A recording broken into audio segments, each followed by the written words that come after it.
guys, welcome back to Strong Successful Male. So for today, I'm going to go over a very entertaining article titled Open Marriage Regret, Why I'll Never Do It Again. And guys, this article is written by a woman who is a relationship and mental health therapist who specializes in helping couples deal with all sorts of couple problems, who thought it was a genius idea to open up her marriage. Yes, the therapist is opening up her marriage, whose profession is understanding human nature and things like that, and is shocked when, guess what, it doesn't work out too well, particularly for her. And that'd be a very entertaining one to go over here once again, proving that these things don't work. Open marriage is an oxymoron, and you are a moron if you think it's going to work and go along with this. And also the fact that really making the point, guys, that if you seek therapy for something, because it does help people that are going through some trauma when it gets to that point you need help, and I got no problem with that, you really want to do your homework on the doctor that you start working with, because right here, just to show you, just because they have their doctors doesn't necessarily mean they have any brains. And I'm going to go so far as to say you might want to reconsider even hiring a female therapist, because how many stories have I covered here and other channels where these couples go through hardships, they hire a marriage counselor, a therapist, or I guess that's the same thing, and they push for these open lifestyles and all that, right? So you really got to do your homework here and even consider getting a woman nowadays. But anyhow, I'm going to go through this and listen to her woe is me story once again. And I frankly love to hear these stories when these idiots who should know better screw up their lives, because, well, I guess I'm an a-hole, but I got no problem with that. So you're getting your money's worth this Sunday. So she starts off, she says, I wish I could say that opening my marriage felt like a grand adventure, full of exciting possibilities and boundless self-discovery. She is talking about Chad and Tyrone sausage, isn't she? Exciting possibilities, boundless discovery. I yearn for new experiences, and I assumed my spouse and I could handle anything that life threw at us. But real life rarely plays out like that. I now look back and see my open marriage, regret, and realize I never want to walk that path again. Too late, honey. You should have realized this, given all the schooling you had to become a doctor, that this wouldn't work out. Many people consider an open marriage when monogamy no longer satisfies them, or they crave novelty and variety. This can sound lovely in theory, and after all, who wouldn't want the best of both worlds? In practice, though, I discovered that open marriage regrets can hit you hard, unraveling everything you once held dear. As a relationship and mental health therapist who has seen countless couples struggle, I've learned that these regrets can sting in many ways that you never anticipate. I share my story here in hopes that you can glean a lesson or two from your own life. For goodness sake, like couldn't Google examples of where this thing has gone wrong, but nope, she had to do it for herself. And we all know it was her idea, and it boils down to attention and validation. She says, our entire dynamic took a hit. From the moment we decided to open our marriage, stop, come on here. Again, this is the therapist who, again, studies human nature, so, they're all little Hannibal Lecters in there, so probably this was put in his mind as a good idea. I sensed a shift in our connection. Gone was the safety of knowing we remained exclusive to each other. Well, that's what happens when you say to your husband, I want to F other dudes. We tiptoed around delicate subjects like, who are you meeting tonight? And tried to navigate uncharted territories without a clear map. The tension increased faster than I expected. Looking back, I understand how unpredictably triggered a constant state of anxiety for me, which created cracks in our foundation. Yeah, that's what happens when you want to step outside the marriage. Duh. Of course there's going to be problems. But people got to learn the hard way. Drama, drama, drama. And by the way, lady, nobody feels bad for you. According to attachment theory, stable emotional bonds encourage security and trust. When you disrupt that sense of security, like we did by inviting other partners into our marriage, you risk triggering attachment anxiety or avoidant patterns you never faced before. I like she has all her psychological terms here, and yet retard here can't figure out that, guess what, this is a bad idea, not going to work. I saw myself searching my phone at midnight, checking to see if my partner had left any digital clues. I noticed I'd overanalyzed every little change in his tone or the new cologne he tried out. What about you? What about what you're doing? Even though I knew intellectually we were doing this together, my heart told another story. My guard went up, and intimate conversations felt like negotiations. I had to bargain for time, attention, and reassurance. The entire atmosphere felt tense, and we lost the simplicity that once defined our relationship. Okay, well, things are going bad. This is when you might want to have a conversation, at the very least, to say, I screwed up. This is a bad idea. Let's stop this. Nope. What do you want to bet she did this just to have something she can write about? Every change trickled into everyday life. Our date nights were overshadowed by suspicious thoughts, our morning coffee conversations turned into scheduling debates, and the laughter that used to flow so naturally suddenly felt forced. In time, that underlying tension destroyed a chunk of what made our marriage special. You mean like loyalty? You mean like just the two of you? Again, the thing that there are problems, why are they continuing this? I'm guessing, again, I'm banking on this as her idea, so he's probably like, hey, you brought this up, I'm going to do it. He says, you can't truly predict every scenario. I assume we could anticipate most scenarios by setting ground rules and working out possible triggers ahead of time. We spent hours discussing hypothetical situations like emotional entanglements, hooking up with friends, or whether spending the night with someone else might be okay. Did she really just say hooking up with friends? So already it's bad enough they're opening up their marriage, but then adding potentially screwing up friendships over this? But I learned that you can't cover every possibility, and it's those unexpected events that can push you over the edge. For instance, I never thought I'd feel undone if my spouse casually kissed someone else in front of me. We had talked about, in theory, public displays of affection were supposedly fine, but when I saw it happen, a hot flash of jealousy and betrayal surged through me. Again, why'd you open up your marriage, you moron? And where did she see him kissing another woman? Was she stalking him? She followed him in a secret car. She's wearing a hat and sunglasses and stalking him? Oh, here come the sirens. It's been a while. I felt blindsided by the intensity of my reaction. I was not prepared for such raw emotion. And it felt baffled by my pain because I had initially agreed to it. We see a similar phenomenon in psychology known as cognitive dissonance, where the reality of an experience conflicts with one's prior beliefs or values, causing distress.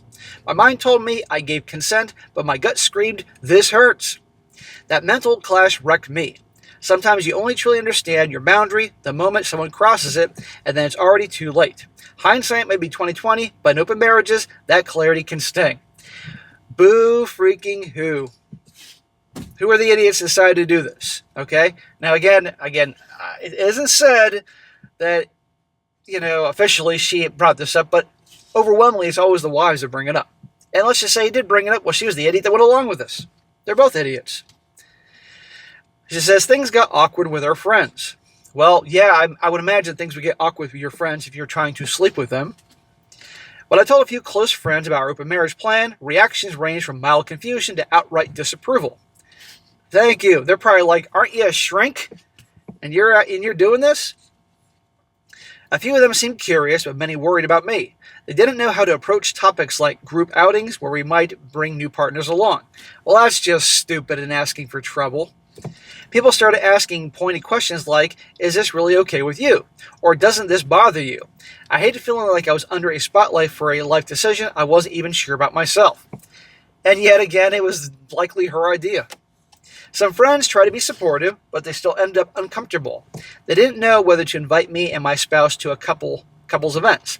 They felt unsure if they should also include someone my spouse was dating. I saw the confusion weigh on them, which eventually drove a wedge between me and my social circle. I felt alienated, maybe even a little judged, and soon I started pulling back from the relationship I once depended on. Again, if it was so important to you, that relationship, that marriage, why'd you do this? Attention and validation. She's bored. And then they're bored. They want excitement and drama. They create drama. Then they complain about the drama. And round we go. It's ridiculous. Well, one friend even confided, I'm worried you resent me for not understanding your choices. She spoke the truth. I sometimes wanted people to show unwavering acceptance without question. But open marriages can be complicated and foreign to many individuals, so it wasn't fair to me to expect them to process it smoothly. Regardless, the entire situation got awkward, and I realized how entangled we can get when we try to maintain multiple dynamics with different people. My open marriage regret blossomed as my social circle grew more complicated.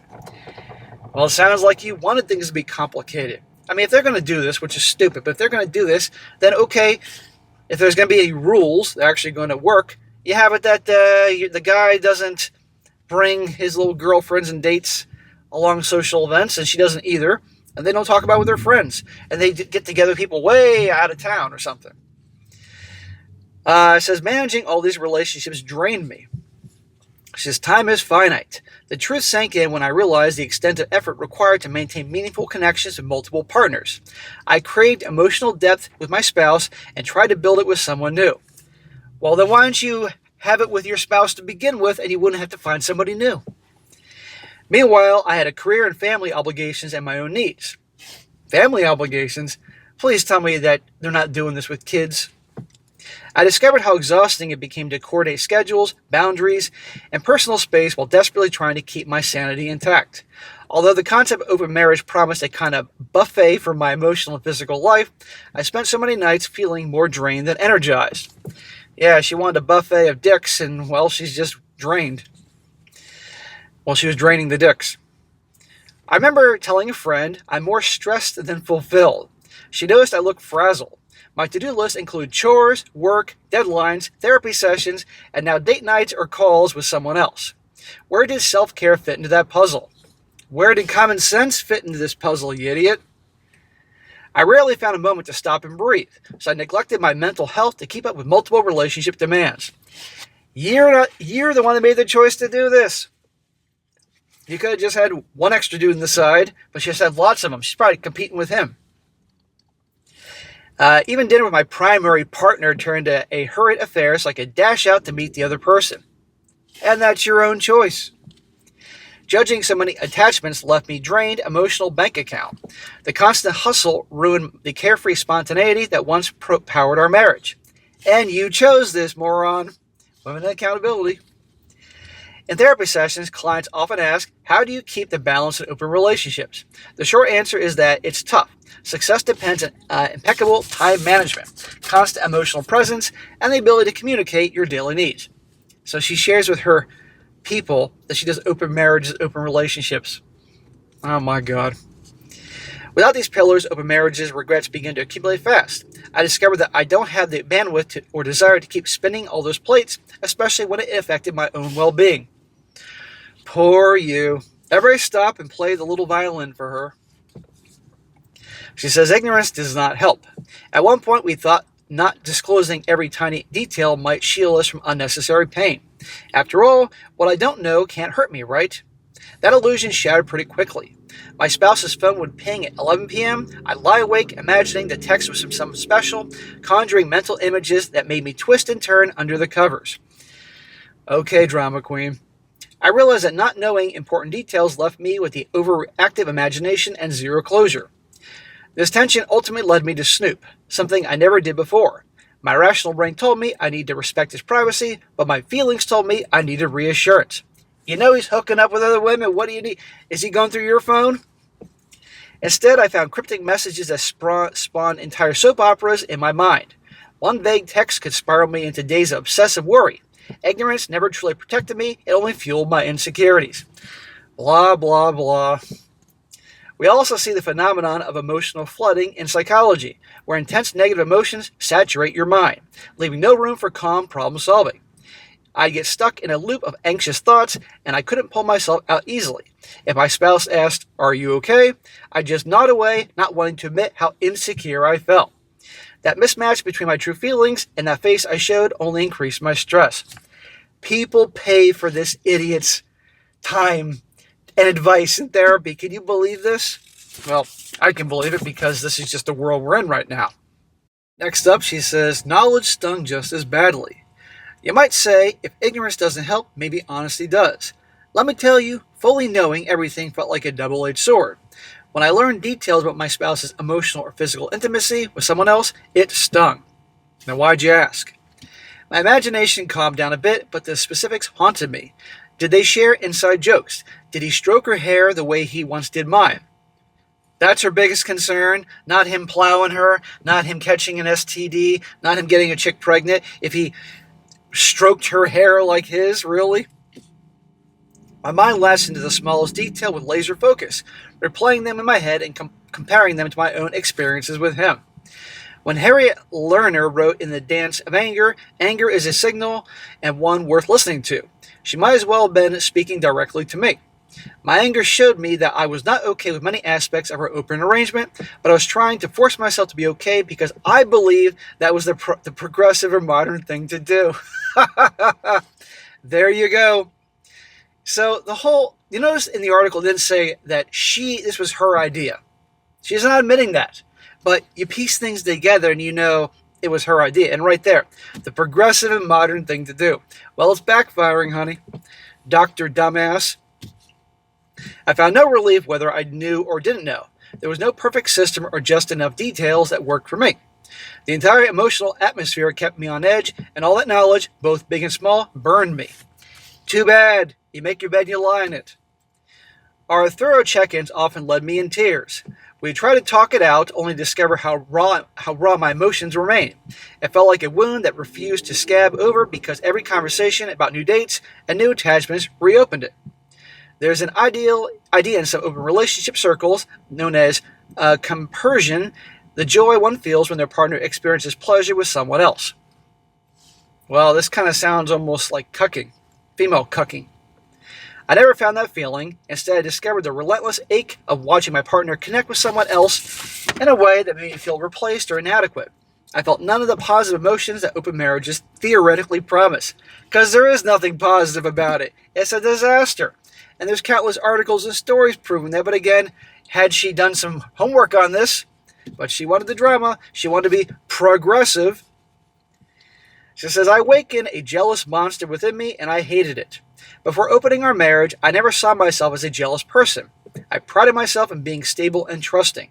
Yeah, you're real stable. We can tell through your actions here. But once we set our open arrangement in motion, jealousy brewed like a storm cloud in my gut. A simple text message to a new flame, or even a mention of her name, could release the floodgates of envy. My heart pounded, my hands shook, and my mind conjured worst-case scenarios.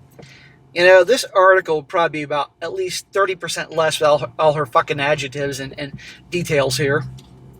I tried coping strategies, mindful techniques, journaling, deep breathing, and cognitive reframing. Sometimes they helped me manage a single episode, but the jealousy returned again and again, especially if I felt emotionally neglected or physically lonely. Here we go. She's upset because he isn't stroking her hair like he was before. I realize that jealousy doesn't always fade away with time or logic. Honey, logic has gone bye-bye to you a long time ago. I can run deep, tied to the fears of abandonment or rejection. You started this, dumbass. The continuous mental battle drained me and overshadowed any beliefs I initially hoped for an open arrangement. Jealousy is normal if we view it as a signal pointing to unmet needs. I learned that it often signals your desires for exclusivity, security, or reassurance. Yet acknowledging that didn't solve the problem in my case. The open marriage situation had given birth to a relentless, jealous monster that I never recognized in myself before. And no matter how many rules or coping tricks I tried, that monster rarely quieted. She says, we couldn't find true equality. Oh, here we go. Equality. Yeah, one of the progressive buzzwords here.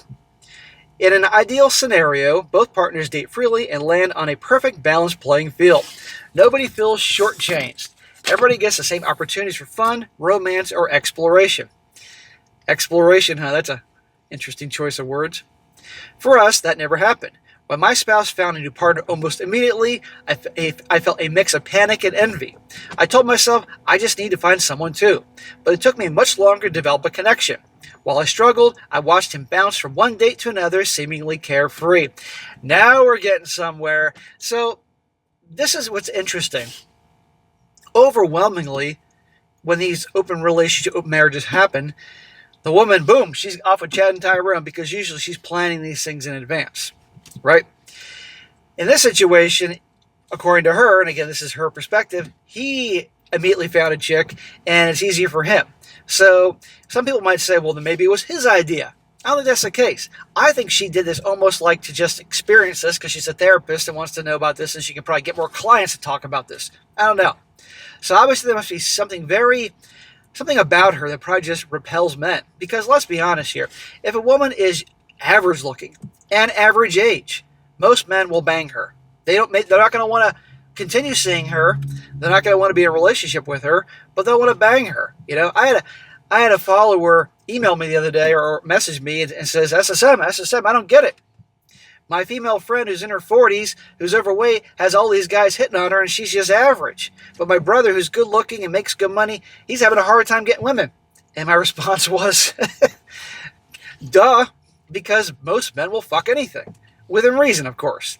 But doesn't mean they're going to show up the next day. Where was I here?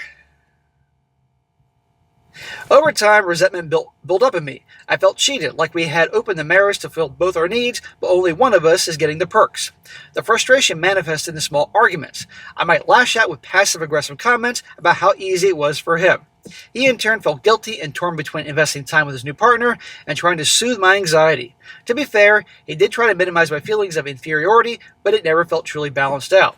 Well, she said throughout this article here, she's seeing other dudes. She was babbling on 10 minutes ago about how, she's so stressed with her time with work and self-care and dates. So she's seeing other guys. I just think this guy's probably seeing younger women, prettier women, all that. This guy probably has his shit together, so, he's finding her replacement. I think that's what's going on. The asymmetry is common. People often presume both partners will share identical experiences, but real life rarely cooperates. Sometimes one person gets more attention, and the other ends up longing for the same excitement. That mismatch can grow into a breeding ground for resentment and open marriage regrets. We both felt exhausted by the end, realizing we couldn't force that sense of equality no matter how hard we tried. Good intentions alone don't fix the emotional scales. Well, as the saying goes, I believe I have it accurate when I say, the road to hell is paved with good intentions, and here we go. These people are morons, and she's the biggest moron. She says, I lost my confidence. When your spouse dates someone new and comes home with a grin, you often compare yourself to that person. Are they funnier than me? Really? That's her first thought, is the chick he's banging funnier than me? He's not focused on the chick's sense of humor. He's focused on her tits.